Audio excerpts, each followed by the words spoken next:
Alright students, today we are going to be talking about our Chapter 6 proofs, and we're going to start with trying to prove that these two triangles are similar, given that we've got these two segments perpendicular and these two segments perpendicular.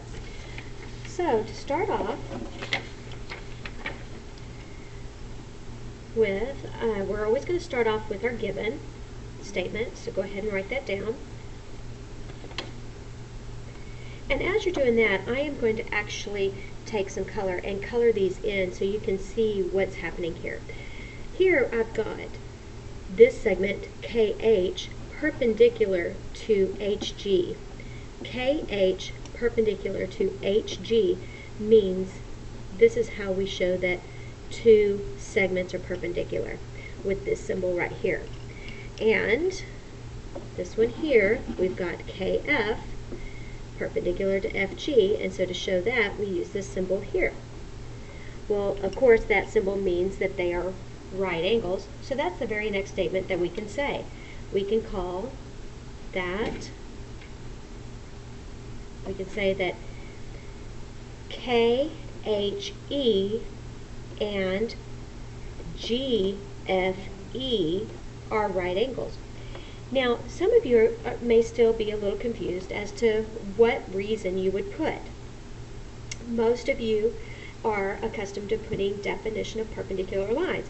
And while that is true, that definition of perpendicular lines gives us a right angle, it only gives us one.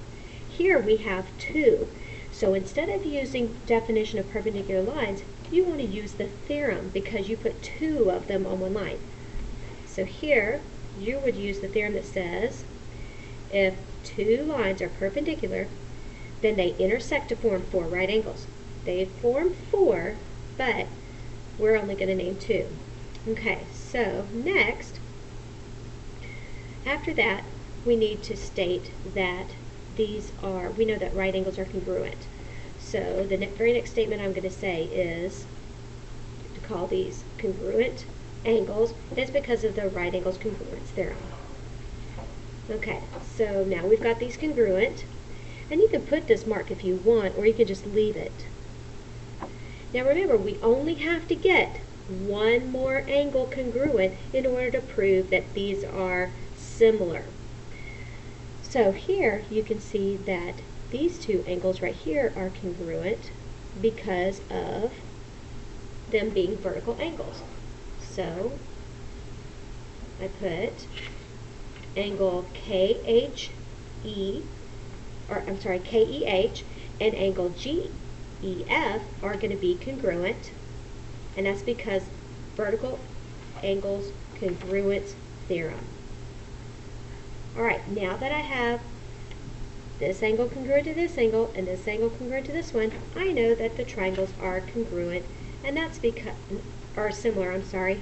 The two triangles are similar because of the angle-angle similarity postulate. And remember, don't abbreviate, got to write it out. Okay, next. In this one, we have a proportion. Sides are proportional, angles are congruent. What we're trying to do is prove that these are similar, and if they are, then we can write this proportion as well. This is kind of hard to see, difficult to read, so I'm going to highlight these. So DE is this side right here, and GH is this side right here.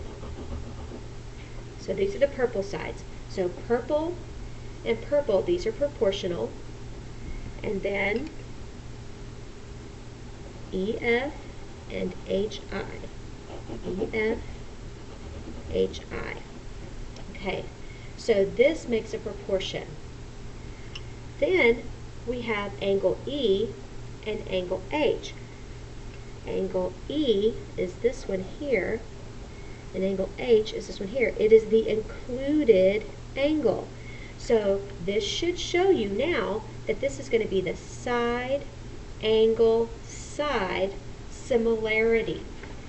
Okay, so let's start with our given and write it down.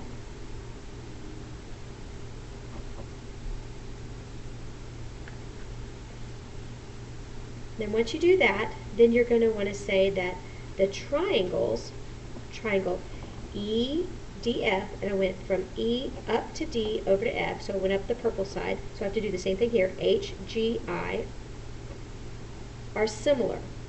And they're similar because of the side angle side similarity theorem.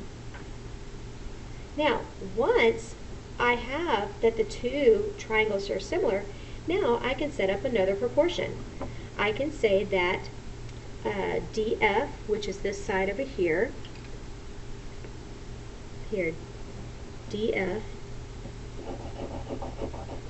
over GI is also going to be equal to the green one,